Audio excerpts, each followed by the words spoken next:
Rainy day here in Bogota, Colombia. I'm Andrew Henderson from Nomad Capitalist, and in this video I'm going to share with you my newest property acquisition here in Bogota, Colombia. Now before I show you inside, let's go over the numbers. So this is a property I bought for 562 million Colombian pesos. The Colombian peso is down. It's been at basically all-time lows in recent months. It's about 162,000 US dollar property. And there are immigration options that come with that. The property size, 105 square meters. So you're looking at a little under 1,500 US dollars per square meter. Now the area we're in is what I call the Beverly Hills of Bogota. You've got embassies, you've got some great businesses, you've got malls, you've got restaurants, you've got the best of the best everywhere. And so I've been talking about buying TRA properties. This property happens to have some views. It's not necessarily required, but you're looking at, for me, top tier, about $1,500. And so we found this property. Yvonne Vojnovic, who runs our research department, and also Sadifa, who runs up the real estate research that we do, they kept a list of about 200 properties they found, mostly from individual brokers and from Spanish language websites over the course of about a month. I did this deal sight unseen. And so as I get more comfortable, I do more deals sight unseen. I had a local team on the ground who helped me with everything. They checked everything, we did all of our inspections, I managed everything without being here, and I actually sent the money the day that I came and saw the property. So the deal was at that point done. So we went through a list of about 200 properties. This stood out in the area that I like, in this kind of Beverly Hills area that I think is highly in demand, as the best deal. If you were to look at English language websites, we found everything from $2,000 to $3,000 plus a meter. There's a building across the street that's brand new construction that's going for almost 4,000 US dollars a meter. So my philosophy here was to buy a building that's a little bit older, had a lot of character, had this beautiful brick that, if you've been to Bogota, you know is so common here and so beautiful. And by buying something a little bit older, I was able to get a property with views, really nice bones, really nice rental history, and to pay a little under $1,000 or around $1,500 a meter. So those are the numbers. Let's check out the property.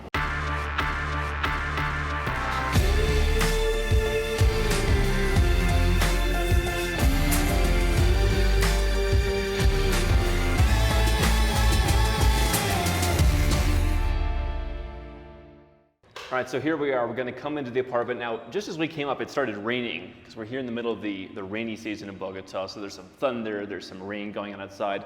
But this is 105 square meters. So you can see when you walk in, you've got a kitchen right over there, big galley kitchen we'll check out in just a second. This, to me, you've got this nice, long living and dining area. And so you have your dining table here. You have a great area right off the kitchen. Then you have this whole 9-meter wall where we're staying at a penthouse here. They have these great thick frames where you can just get like Botero artworks or like really old school, Colombian or Latin American artwork, and just big frames here.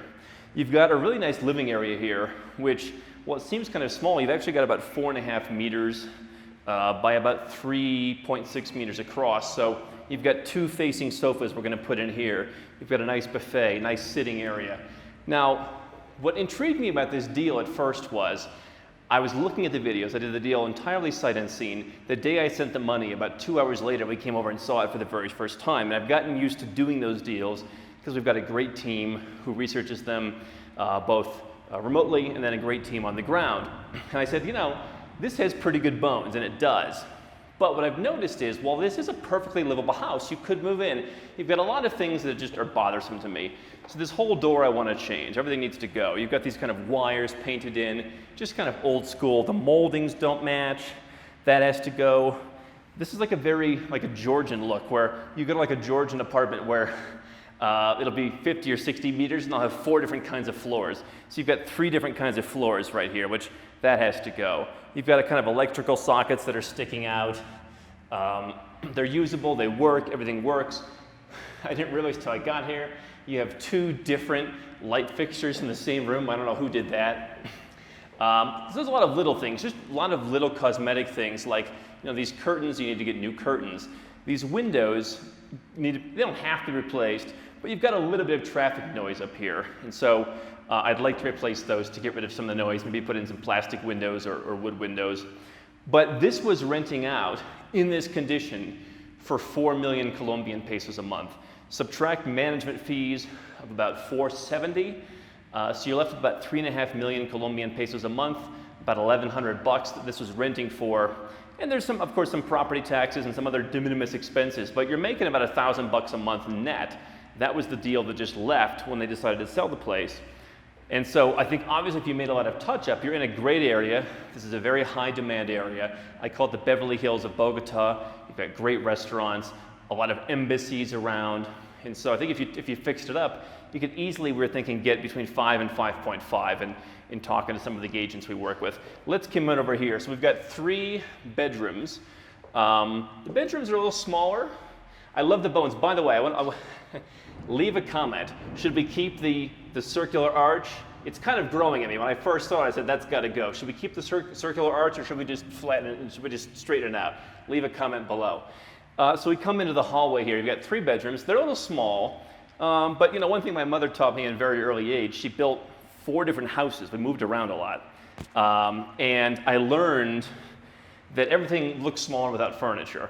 So this is a room, you've got plenty of room for a nice queen-size bed in this guest room. Great view, not floor to ceiling, but nice view. If you look at a lot of the inventory here, even at a higher price point, you've got these kinds of windows, but sometimes they're not even full, they're not even in the full room. What I like about all the bedrooms in here is you've got these nice built-in closets. And you've got, this color to me is like it speaks Colombia, because to me, the decor that I really envision here is a departure from the minimalism that I normally do. Like in Asia, I have minimalistic, I have fresh, I have modern, glass, sexy. This to me is a lot more rustic, a lot more simple. We want to do like emerald shades, like emerald accents, gold accents.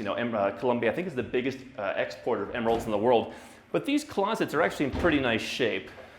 So you've got kind of your not so nice mirror hanging in here, but Mrs. H is always like, I don't know how you don't have a full-length mirror. So now I've got a full-length mirror. Plenty of room, all very nicely done. It's nice how it's built in. You don't find that in a lot of places around the world. If you're coming from like the United States, where you're used to everything being built in, a lot of countries, you're going to be surprised that stuff isn't built in, especially at a lower price point. So this is really nice. Plenty of room for guests. Just got my typical Louis Vuitton travel books. Like to get some regional books for every house, just little accents, and that's fun. So this is the guest room. And so we'll come over next to the office. This is where the magic happens, or will happen. So you step inside. Not enough space to put a little bar or bookshelf here, but nice little entryway. Same cabinets here, so plenty of space. Nice. I mean, probably needs to be painted or stained on the front. You need a little touch up. You need to remove some of these nails. There's lots of aesthetic touches. These cheap little plastic hooks have to go and have some things touched up. I'm really into the details in this stuff. You gotta get rid of this cable. That looks bad.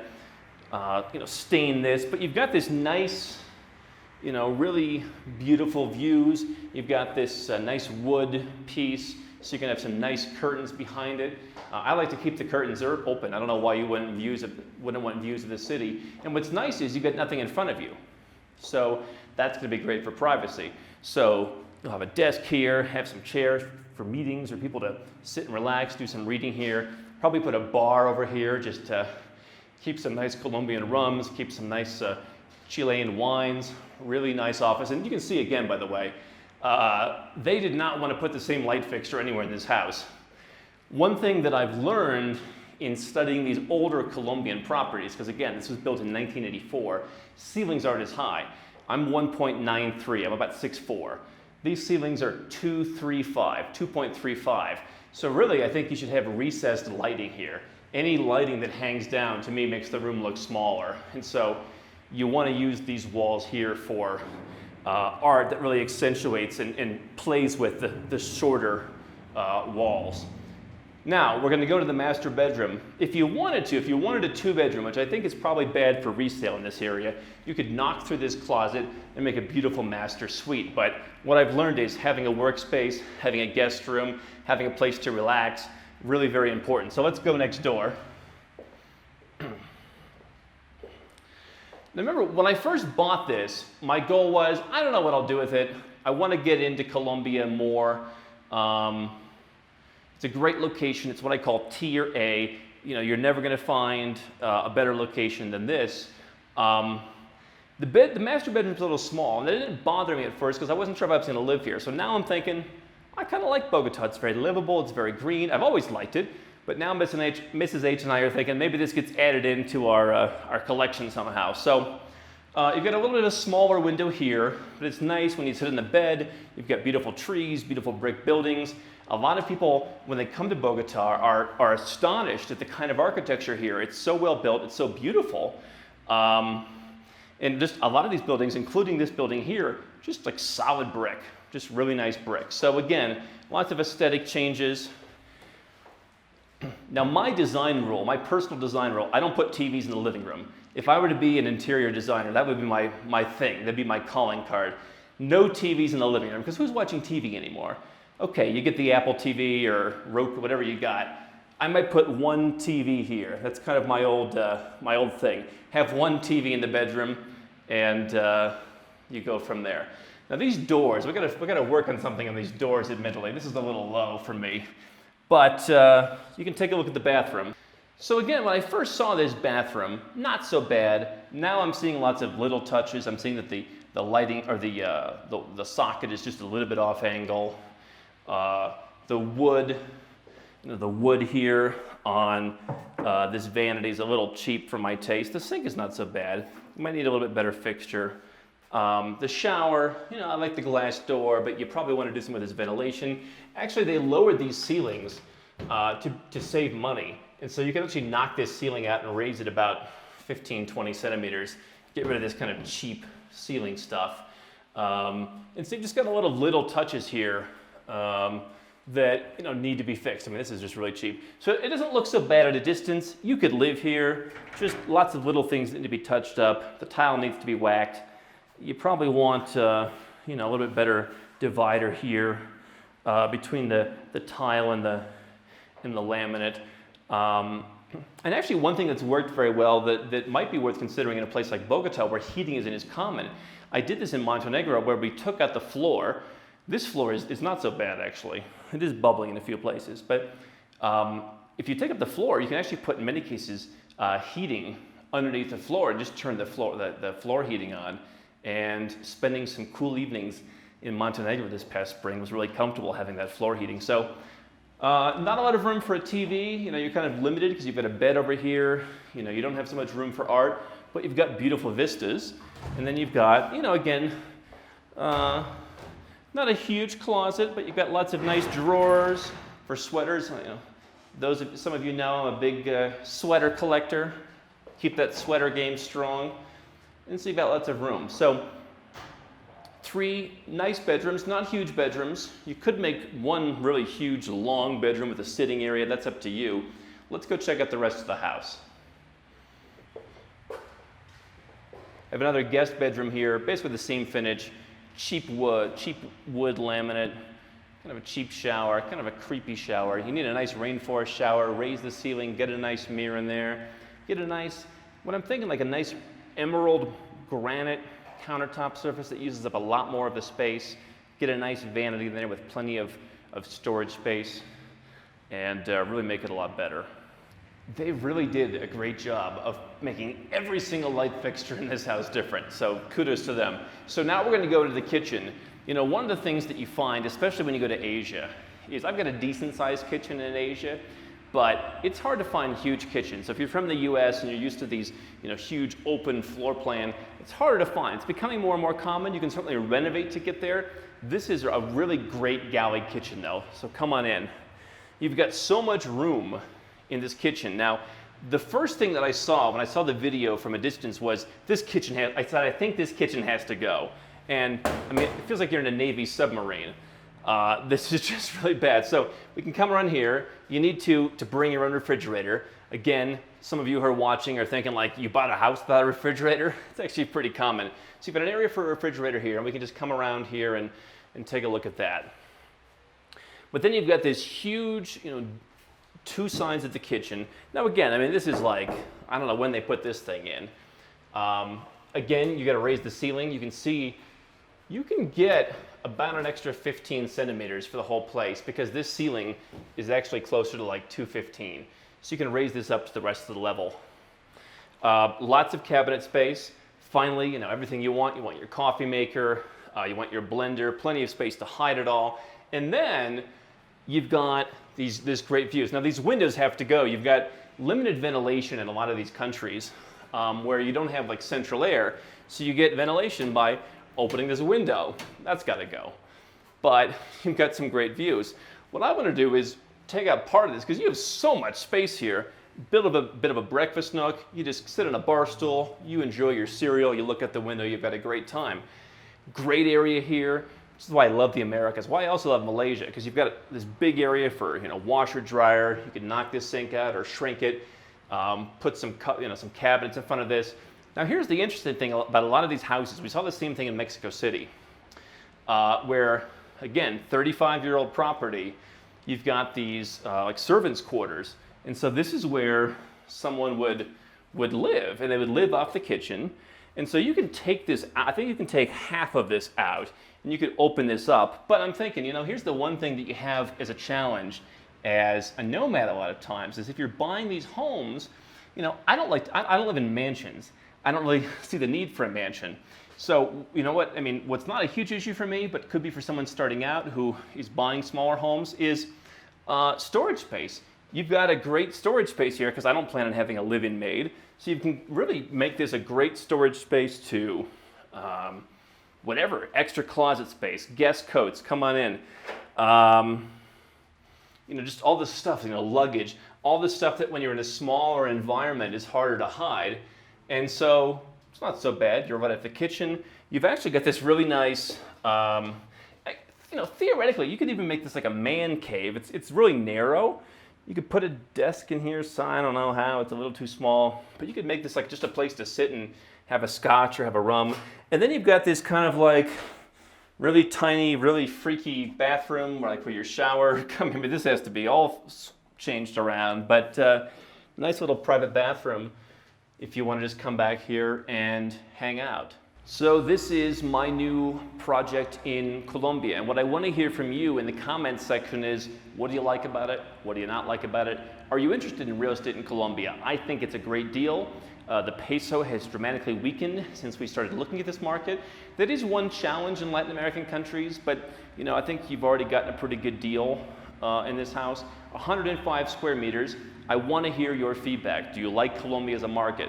We're putting together, and we've filled up our first 2 real estate classes that we're doing live in the field in Tbilisi. This might be a place where we would put together a class and bring along a few of you who want to plug into our network, because I can tell you, you know, while it was pretty easy for me, Yvonne Vojnovic, who works here, she had a list of about 200 properties we had to filter through in the course of the month that I chose this one, and this was the gem that stood out. And so there's a lot of properties I think are overpriced, as in any market. This one was actually on a Spanish language website.